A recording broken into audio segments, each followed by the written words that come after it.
Hey guys, welcome back to this new blog. So guys, आज के blog में मैं आपके साथ शेयर करने वाली हूँ कि हम प्रेगनेंसी के 9th मंथ में कैसे पता कर सकते हैं कि जो कौन कौन से ऐसे लक्षण हैं जिनसे हमें ये पता लग जाता है कि हमारी जो डिलीवरी होने वाली है वो नॉर्मल डिलीवरी होने वाली है या फिर सी सेक्शन डिलीवरी होने वाली है।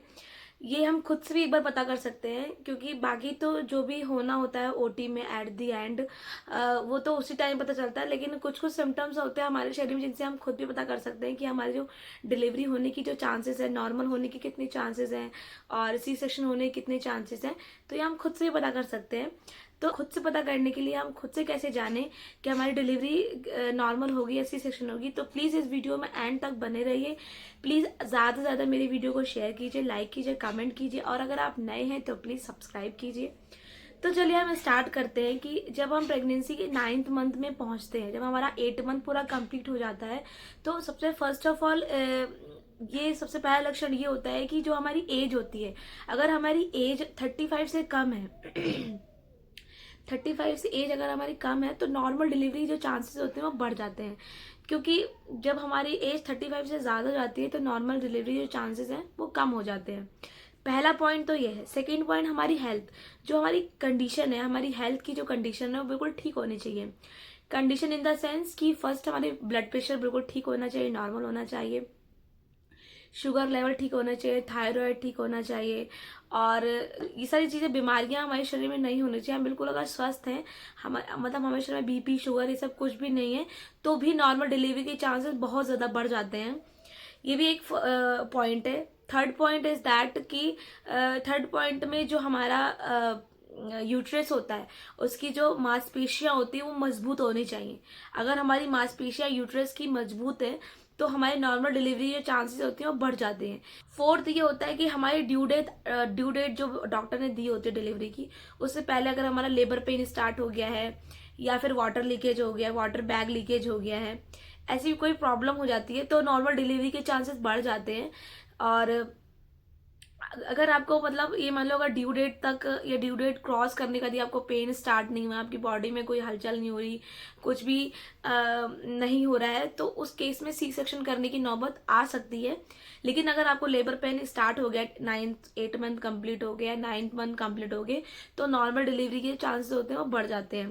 देखो गाइज, नॉर्मल डिलीवरी के लिए हमें 9th मंथ में बहुत सारी चीज़ें करनी पड़ती हैं, बहुत सारे उपाय करने पड़ते हैं। जैसे हमारे आसपास के जो बड़े बुजुर्ग लोग हैं वो कहते हैं कि चाय में घी डाल के पीना चाहिए, ज़्यादा से ज़्यादा वर्कआउट करना चाहिए, हमें मतलब हाथ पैर वगैरह ज़्यादा ज़्यादा मूव करनी चाहिए, मतलब बिल्कुल आराम नहीं करना चाहिए, रेस्ट नहीं करना चाहिए, क्योंकि हमने जहाँ रेस्ट कर लिया ना वहाँ हमारे शरीर बिल्कुल ढीली पड़ जाएगी। हम जितना वर्कआउट करेंगे, जितनी चीज़ें, उतनी हमारी मांसपेशियाँ खुलेंगी, मजबूत होंगी, तो नॉर्मल डिलीवरी जो चांसेस होते हैं वो बढ़ जाते हैं।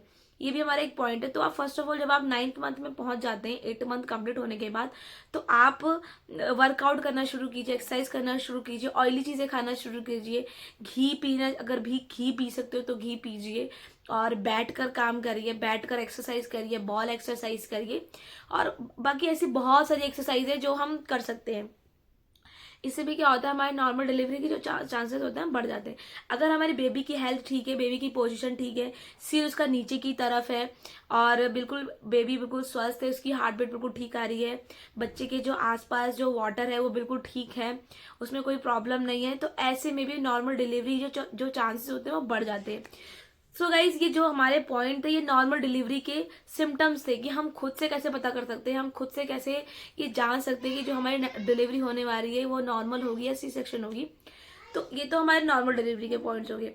अब मैं बताती हूँ आपको सी सेक्शन के क्या क्या पॉइंट्स होते हैं। बिल्कुल इसके ऑपोजिट आप मान लीजिए, जैसे अगर आपकी एज 35 प्लस की, अगर आप 35 साल से ऊपर है, तो आपकी सी सेक्शन डिलीवरी होने के चांसेस बढ़ जाते हैं, क्योंकि इस टाइम पे क्या होता है, हमारी जो मांसपेशियां होती है वो ढीली हो जाती है। क्योंकि जब हम, ये आपने सुना होगा कि जब हम यंग होते हैं तो हमारी हड्डियां मजबूत होती हैं, गठीली शरीर होती है, हर चीज़ हम खाते हैं डाइजेस्ट हो जाता है, पच जाता है, हर चीज़ हम, हमारे शरीर में एनर्जी ज़्यादा होती है। लेकिन जैसे जैसे हमारी एज बढ़ती चली जाती है तो हमारी एनर्जी का लेवल बिल्कुल डाउन होता चला जाता है, हमारे शरीर की मांसपेशियां ढीली होती चली जाती हैं, हमारा बॉडी बिल्कुल लूज होता चला जाता है। तो ये जो है एज के साथ भी चीज़ें बढ़ जाती हैं। अगर आप एज आपकी 35 से ज़्यादा है तो आपके सी सेक्शन के चांसेस बढ़ जाते हैं। सेकंड, अगर आपके यूट्रस की जो मांसपेशियां वो बिल्कुल ढीली हैं और बिल्कुल मजबूत नहीं है, बिल्कुल ढीली है, तो भी सी सेक्शन के जो चांसेस होते हैं वो बढ़ जाते हैं। थर्ड, अगर आपका बेबी की पोजीशन ठीक नहीं है, या तो वो उल्टा पोजीशन है, या फिर उसका सिर ऊपर की तरफ है, या बेबी की हेल्थ ठीक नहीं है, बेबी की हार्ट बीट ठीक नहीं आ रही है, उसके आसपास का वाटर जो है जितनी एफिशिएंट जितना होना चाहिए उतना नहीं है, उससे कम है, तो ऐसी केस में सी सेक्शन के जो चांसेस होते हैं वो बढ़ जाते हैं। थर्ड, अगर हम अगर हमारे अगर हमारे शरीर में बहुत सारी चीज़ें मतलब बीमारियां हैं, अगर हम किसी चीज़ से सफ़र कर रहे हैं, या फिर हमारा बीपी ऑलमोस्ट हाई रहता है, तो एक तो अगर आप मान लो आपका ब्लड प्रेशर ज़्यादा रहता है, तो ऐसे केस में तो मोस्टली सी सेक्शन होता ही होता है गाइज।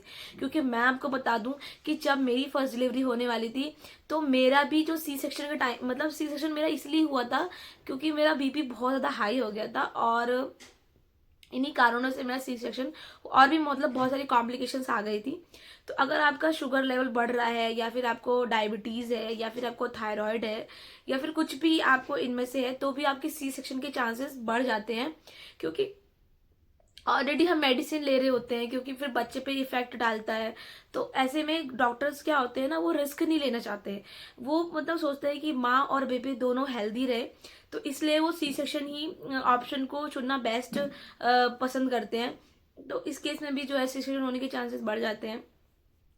अगर आपका अगर आपने मतलब आपका जो लेबर पेन स्टार्ट नहीं हुआ है, मान लो डॉक्टर ने आपको ड्यू डेट दे रखी है, उस टाइम पे आपको मतलब ड्यू डेट से ज़्यादा आपका हो गया टाइम, और आपके शरीर में लेबर पेन कुछ नहीं हो रहा है, कोई रिस्पॉन्स नहीं आ रहा है, बिल्कुल एकदम बच्चों की कोई चीज़ें महसूस नहीं हो रही है, मतलब हमारे शरीर में बहुत सारी चेंजेस आते हैं जब हमें नॉर्मल डिलीवरी होने वाली होती है, तो इस केस में क्या होता है, सी सेक्शन की डिलीवरी के चांसेस जो है बढ़ जाते हैं। तो गाइज ये भी हमारे सी सेक्शन के पॉइंट्स थे कुछ। गाइज मैंने पूरी कोशिश करी है कि मैं आप तक वो सारी चीज़ें पहुंचा सकूं जिन चीज़ों से मैं गुजरी हुई हूँ। देखो गाइज, ये तो सिर्फ सिम्टम्स हैं, लक्षण है, जिनको हम खुद से पहचान सकते हैं, पता लगा सकते हैं। बाकी तो भगवान की मर्जी होती है। जब हम ओटी में जाते हैं ना, तो जब जैसी हमारी बॉडी रिस्पॉन्ड करती है, डॉक्टर जो चाहते हैं जैसे से रिस्पॉन्ड करती है, वैसे ही वो डिलीवरी का ऑप्शन चुनते हैं। जैसे मान लो अगर उन्होंने मेडिसिन दिया, अगर उसका रिस्पॉन्स अच्छा आ रहा है, तो वो नॉर्मल डिलीवरी के लिए और ट्राई करते हैं, और अगर उनको रिस्पॉन्स नहीं मिलता ना, तो वो सी सेक्शन कर देते हैं। अगर आप जैसे प्राइवेट हॉस्पिटल जाते हैं, तो वैसे मिनिमम माना जाता है कि 16 घंटे तक ट्राई किया जाता है नॉर्मल डिलीवरी के लिए। अगर 16 घंटे से ज़्यादा हो गया टाइम, तो आप सी सेक्शन करवा सकते हैं, या फिर डॉक्टर सी सेक्शन कर सकता है। उसके पहले अगर आपकी मतलब ये तब होता है जब आपकी बॉडी बिल्कुल ठीक है, बच्चों को कोई प्रॉब्लम नहीं हो रही है, आपकी बॉडी बिल्कुल ठीक है, माँ भी स्वस्थ है, तो 16 घंटे तक ट्राई कर सकते हैं। लेकिन हाँ, उससे पहले अगर माँ को कोई तकलीफ हो गई है, बच्चे में कोई प्रॉब्लम आ जाती है, तो उससे पहले सी सेक्शन कर देते हैं, उसमें फिर सोचते नहीं है। लेकिन अगर आप बिल्कुल ठीक हो, अगर उस केस में सी सेक्शन पहले कर दे, तो आप इसके लिए ज़रूर मतलब डॉक्टर को सजेस्ट कर सकते हो, डॉक्टर आप प्लीज़ नॉर्मली ट्राई कर सकते हैं। क्योंकि अगर मैं ठीक हूँ, बच्चा ठीक है, तो 16 घंटे तक आप ट्राई कर सकते हो। अगर 16 घंटे के बाद भी नहीं कुछ अच्छा रिस्पॉन्स आ रहा है, बेबी की तरफ कोई रिस्पॉन्स नहीं आ रहा है, या माँ की तरफ कोई मतलब जो डॉक्टर चाहते हैं, डॉक्टर की लैंग्वेज में वो उनको रिस्पॉन्स नहीं मिल रहा है, तो फिर वो सी सेक्शन कर देते हैं। कई केसेस में जो लेडीज़ होती है ना, वो ये सोचती हैं कि उन्होंने एक तो मुझे पूरा दिन लेबर पेन में भी रखा, उसके बाद फिर उन्होंने सी सेक्शन कर दिया। अरे जब आपको सी सेक्शन नहीं करना था तो पहले ही कर देते, बाद में क्यों किया इतना लेबर पेन देने के बाद। वो इसलिए होता है ना, देखो गाइस, अब किसी भी लेडीज का अगर जाती सी सेक्शन तो कर नहीं देता कोई भी, है ना। तो अगर आप हेल्दी है, शिशु भी आपका हेल्दी है, तो वो डॉक्टर भी ये कोशिश करता है कि नॉर्मल ही हो जाए तो ज़्यादा बेटर है, क्योंकि नॉर्मल से ज़्यादा बेटर ऑप्शन तो कोई हो ही नहीं सकता। उसके बाद अगर आपकी बॉडी रिस्पॉन्स नहीं करती, या फिर कोई इशू इशू हो जाता है, तो इसलिए डॉक्टर क्या करता है कि सी सेक्शन करता है।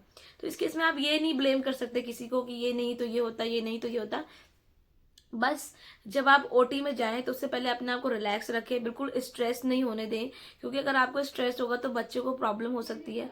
तो आप बिल्कुल स्ट्रेस नहीं लेना, बिल्कुल फ्री ऑफ माइंड रखना है। सिर्फ ये खुशी रखनी है अंदर कि मैं अपने बच्चे से मिलने वाली हूँ, बस। इससे बड़ी तो मुझे लगता है दुनिया में खुशी कोई हो ही नहीं सकती, है ना। अगर आप ये दिमाग में सोच चलोगे ना, तो आपको सारी चीजें जो आपके साथ नई नई चीजें होती रहती है, जैसे जैसे मैं थी ना, तो मेरे को स्टार्टिंग मुझे इंजेक्शन भाई बहुत डर लगता था, बहुत डर लगता था। जैसे मुझे इंजेक्शन लगाते या वीको वगैरह लगाते तो मुझे इतना डर लगता था ना, तो बस अब तो मेरे इतना एक्सपीरियंस हो गया ना, कुछ भी कर लो कुछ असर ही नहीं पड़ता बॉडी में।